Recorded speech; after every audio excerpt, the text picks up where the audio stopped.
நான் அன்னைக்கு கொஞ்சம் பொறுமையாக இருந்திருக்கலாம். என்னுடைய முன்கோபத்தால் தான் நான் இன்னைக்கு எனக்கு என்னோட இந்த நிலமைன்னு இப்படி யோசிச்சுட்ருக்கீங்களா? அப்படின்னா இந்த வீடியோ உங்களுக்காக தான். நான் சொல்கிறத கொஞ்சம் ஸ்கிப் பண்ணாமல் முழுசாக கேளுங்க. நான் உன் கூட தான் இருக்கேன்னு இந்த செகண்ட் நீங்கள் ஃபீல் பண்ணால் ஓ முருகா போற்றின்னு கமெண்ட் பண்ணிவிட்டு வீடியோவை தொடர்ந்து பாருங்கள். நான் அவசரப்பட்டு விட்ட அந்த ஒரு வார்த்தை தான் என்னோடய ஃபேமிலியை சுக்கு நூறாக உடச்சி போட்டு இப்போ நாங்கள் ஆளுக்கு ஒரு திசையில் கண்ணீரோடு நிற்கிறோம். ஒரு நிமிஷம் கோபம், கொஞ்சம் நிதானம் யோசித்து பேசியிருந்தா, ஒரு நிமிஷம் ஆத்திரத்தால் நான் எதை இழந்திருக்கிறேன் தெரியுமா? காலம் ஃபுல்லாக கூட இருக்கிறேன்னு சொன்ன உறவை நீ சேர்த்து வச்ச நிம்மதியை இழந்திருக்கிறாய். இல்லை உன்னோட குடும்ப கௌரவத்தையும் சேர்த்து இழந்திருக்கிறாய். ஆனால் உன்னோட மனசில் இருக்கிற காயத்திற்கு மருந்தாக இந்த முருகனின் ஆறுதல் வார்த்தைகள் தான் இந்த வீடியோவில் நாம் பார்க்க போகிறோம். ஸ்கிப் பண்ணாமல் ஃபுல்லாக பாருங்கள். செஞ்சது தப்பு தான், நான் செஞ்சது தவறு தான் எப்போ நீங்கள் உணர ஸ்டார்ட் பண்ணியோ அப்போவே முருகன் உங்ககிட்ட வந்துட்டார்னு அர்த்தம். நீ எப்போ உன் தவறை உணர ஆரம்பித்தாயோ அப்போவே முருகனின் செல்ல குழந்தையாக மாறிவிட்டாய். இப்போ பண்ண வேண்டியதெல்லாம் நீ பண்ண தப்போ உணர்ந்து உன்னுடைய அப்பன் முருகன் காலடியில் வைத்து நீ கண்ணீர் சிந்தி விட்டாலே அந்த பிரச்சனை கரைவதற்கான வழியை முருகன் கொடுப்பார். நான் அன்னைக்கு பேசிய ஒரு வார்த்தையால் என் குடும்பத்தில் நிம்மதி இல்லை. ஆனால் நம்மளோட கோபத்தை யார்கிட்ட காட்டுவோம்? நாம் அதிகமாக நேசிக்கிறவங்க கிட்ட தானே.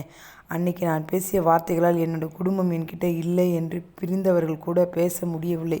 என் கூட பிறந்தவர்கள் கூட பேச முடியவில்லை. நான் பேசிய வார்த்தைகளால் என் ஃபேமிலி ஆளுக்கு ஒரு திசையில் போயிடுச்சு.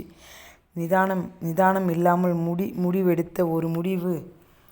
கடந்து வந்த பாதையில் நீ பட்ட கஷ்டங்கள் அதிகம், காயங்கள் அதிகம் என்பதை நான் அறிவேன். நீ அனைவருக்கும் உண்மையாக இருந்தும் உனக்கு துரோகங்கள் அவர்கள் பரிசாக அளித்தனர். ஆனால் ஒன்றை நீ எப்போதும் நினைவில் வைத்துக்கொள். ஒரு விதையினை ஒரு விவசாயி மண்ணுக்குள் புதைய வைப்பது அந்த விதையின் அழிவிற்காக அல்ல. அந்த விதை விருட்சமாக ஒரு நாள் வெளியே வந்து தீரும். அதுபோல் உனக்கு எது தேவை, உனக்கு எப்போ தேவை என்று உன் முருகனுக்கு தெரியும். அதற்காக தக்க சமயம் இப்போ தொடங்கிவிட்டது. காலம் கனிந்து விட்டது. நீ இழந்த சந்தோஷம், நீ இழந்த மன நிம்மதி, நீ இழந்த உறவுகள் அனைத்தையும் உனக்கு தேவையான நேரத்தில் உன்னிடத்தில் கொண்டு வந்து சேர்ப்பேன்.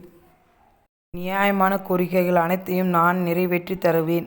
இந்த உலகமே உனக்கு எதிராக சென்றாலும் உன் பக்கம் உன்னுடைய தகப்பன் நான் இருப்பேன். நான் அவசரப்பட்டு எடுத்த ஒரு நிதானம் இல்லாத முடிவுனால் என்னோடய டோட்டல் பிஸ்னஸ் கூட போச்சு. என்னோடய எதிர்கால வாழ்க்கையே ஒரு கேள்விக்குறியாக இருக்குது. இப்படி இருக்கும்போது அந்த ஆறுமுகன் கூடவே தான் இருக்கார். மற்றவங்க பேசிய வார்த்தைகளை உனக்குள்ளே வச்சுக்கிட்டு நீ புடுங்கிக்கிட்டு இருக்காத. அவங்க பேசியதை மறந்து அவங்கள மன்னிச்சிடுங்க. அந்த நொடி உனக்குள்ளே ஒரு அமைதி உருவாகும். முருகன் என்ன சொல்கிறார்? அடுத்தவர்களை மன்னிப்பவன் ஒரு மகானுக்கு சமம்.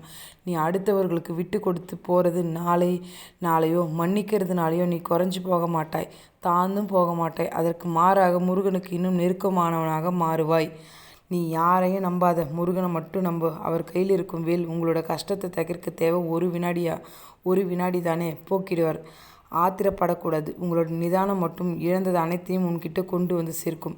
காசு, பணம், நகை எல்லாம் கூட மீண்டும் கூட சேர்த்துக்கலாம். ஆனால் பதட்டத்தில் நீ எடுக்கிற முடிவு இன்னும் அகல பாதத்தைத்தான் உங்களை தள்ளும். முருகனை மட்டும் நம்புங்க. கோபத்தில் எந்த முடிவும் எடுக்காதீங்க. கோபம் நம் கண்களை மறைக்கின்ற ஒரு திரை. ஆனால் நிதானம் உங்கள் வாழ்க்கைக்கு தேவையான ஒளிங்கின்ற ஒரு சக்திங்க. தப்பு உணரும்போது அடுத்தவங்களை மன்னிக்கிறதும் ஒரு மனிதனை முழுமையாக மாற்றும். இனிமேல் உங்கள் வாழ்க்கையில் எப்போ கோபம் வந்தாலும், உங்களால் முடிவெடுக்க முடியாமல் தவித்தாலும் கண்களை மூடி முருகா நான் இப்போ என்ன பண்ணணும்னு ஒரு செகண்ட் நிதானமாக கேளுங்க. வாழ்க்கையில் அந்த ஒரு செகண்ட் வாழ்க்கையில் உன்னை ஒரு பெரிய இடத்துக்கு கொண்டு போகுங்க. இனிமேல் நான் நிதானமாக இருப்பேன், யார் மேலேயும் கோபப்பட மாட்டேன், கோபத்தை இனிமேல் நான் குறைச்சிப்பேன் அப்படின்னு சொல்லுங்கள். முருகா இனிமே என் லைஃப் ஃபுல்லாக நான் நிதானமாக தான் இருப்பேன்னா கமெண்ட் பாக்ஸில் முருகா நான் நிதானமாக இருப்பேன்னு கமெண்ட் பண்ணுங்கள். இந்த வீடியோவை உங்களால் கோபமாக இருக்கிற ஒரு உறவுக்கு இந்த வீடியோவை ஒரு மன்னிப்பாக ஷேர் பண்ணுங்கள். இந்த வீடியோ உங்களுக்கு பிடிச்சிருந்தால் லைக் பண்ணுங்கள், ஷேர் பண்ணுங்கள், கமெண்ட் பண்ணுங்கள். வெற்றி நிச்சயம், வெற்றி நிச்சயம், வெற்றி நிச்சயம். வெற்றிவேல் முருகனுக்கு அரோகரா, வெற்றிவேல் முருகனுக்கு அரோகரா, வெற்றிவேல் முருகனுக்கு அரோகரா.